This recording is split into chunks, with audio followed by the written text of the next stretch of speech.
All right, so this week's big tech news is Windows Phone 7 arrives. Um, it's going to be the final version unveiled and huge release tomorrow. Um, I think the big problem that I have with Windows Mobile or Windows Phone 7, it was Windows Mobile 6.5. It was going to be called Windows Phone 7 series, and now it's just Windows Phone 7. They decided to simplify it. Um, the user interface, they have tiles. The home screen is basically tiles, and you can rearrange and move the tiles, and some tiles are hubs. So if you go in YouTube search, you can get like a pretty basic UI overview. I think the problem I have with Windows Phone 7 is that I don't see a killer feature or hasn't bubbled to the top yet. Um, with iTunes, I think or with iPhone, iOS, the number of apps. I think the fact that developers can develop an app for one platform and have it reach all the users, an iPod Touch user, an iPhone user, um, even an iPad user. iPad users, they need to tweak stuff to optimize, or they can just run it at double resolution. But you're able to just learn one set of developer tools, you're ready to go.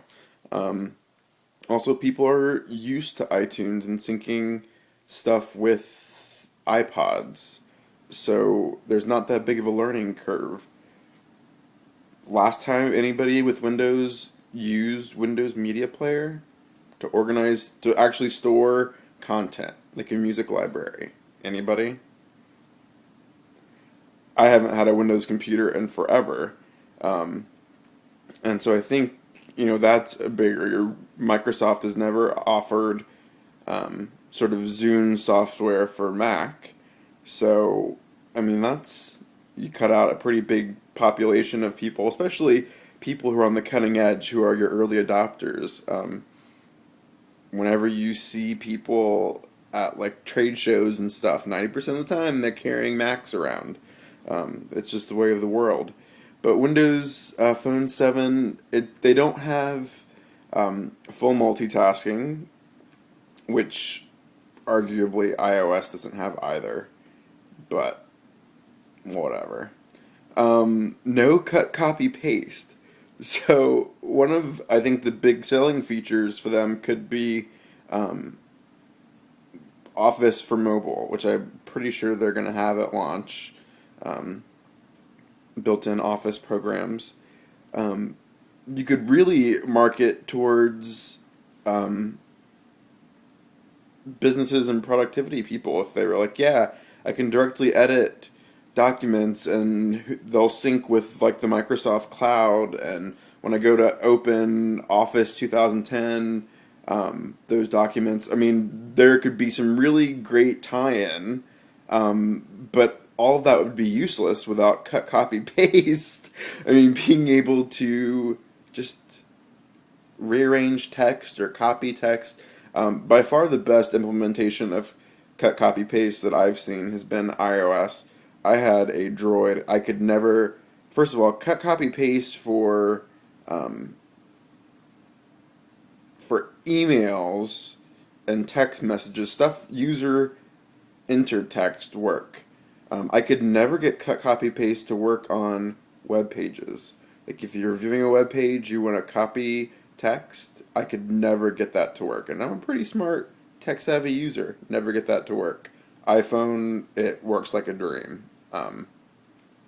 Some cool things I did see, I looked through some YouTube videos. Um, the email client being able to directly attach pictures is pretty cool. I'm not sure why Apple hasn't been able to do that. Because with an iPhone, if you're sending a picture to somebody, say you open an email, you start composing, and then you want to attach a picture.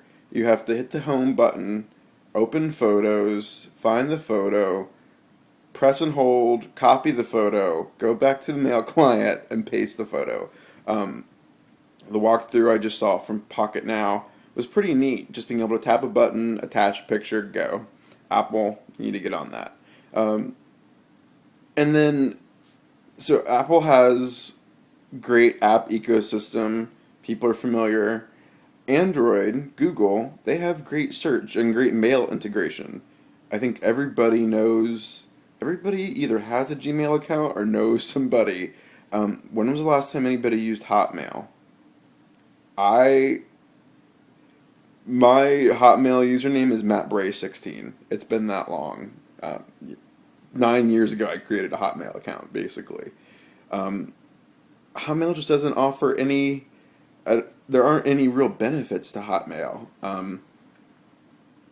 They just rolled out mobile exchange support, which is great, but Google and MobileMe and Yahoo have had push email for forever, at least for the iPhone. Um, the services, I'm not sure the services are there. I don't know what Microsoft offers in way of mobile services that's really compelling, that'll create a Google type hold that is there. Um, I guess maybe the Windows Phone 7 people are the same people who have Xbox 360s and Zunes and PCs. Maybe there's a gap between what I, as a cutting edge tech enthusiast, Mac enthusiast, but I'm still not seeing the appeal.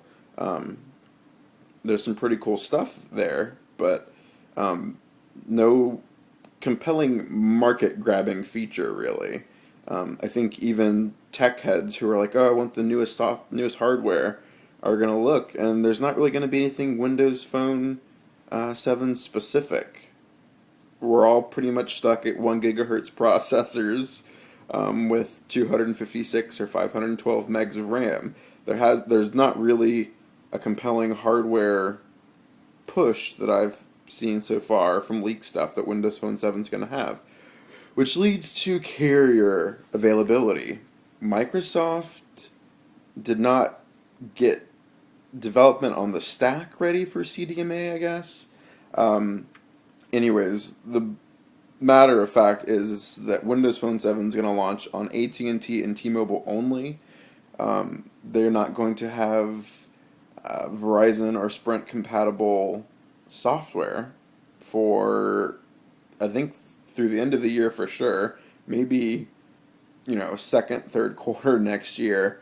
Which, when Verizon is the most popular carrier in the nation, I realize that globally GSM is the most popular carrier standard, but um, I'm not sure how great an experience people are going to have on AT&T and T-Mobile.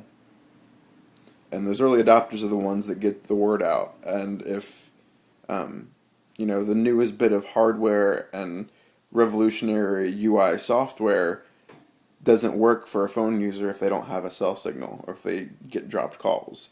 So I'm hoping that AT&T is partnered. I don't really have great coverage on my iPhone, so I question how smart that was. Maybe even to not launch it, to hold off, because it's all word of mouth, firestorm. The early adopters get the word out, and they proselytize. So that could be a problem, but I'm wishing Windows all the best. I was reading on Wikipedia, it said something like consulting firms are estimating $400 million on, I think, just the marketing.